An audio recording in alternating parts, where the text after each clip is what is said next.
Jesus will not test God because he trusts him completely, even in the wilderness time. Those are the places where it's hard for us to trust God, when we're hurting and grieving and lost and lonely. But Jesus trusts him. And when we live in the same ways of Jesus, we can trust God with our lives. But it's human nature to test God. Have you ever said these words or something like it? God, if you would just do this one thing for me, if you would just spare my child from death, if you would just save my mother from cancer, then I promise I will serve you the rest of my life. I will go to church. I've heard church people tell me these stories that they made a promise to God in the midst of a test that they were in, and they were testing God's faithfulness.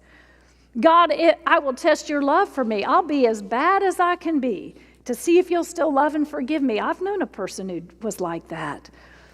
We test the limits of God's love and power because we don't trust him. And maybe rightfully so. We've all had bad wilderness experiences, pain and sorrow and grief and suffering. And we look at the world and we say, is there really a God? Everything seems to be a mess. And so we don't always trust God. That's human nature. Maybe when we're in the wilderness, we're tempted to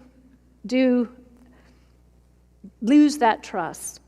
But you don't need to wander in the wilderness forever, and you don't need to wonder about God's love for you and God's care for you in the ways of the wilderness.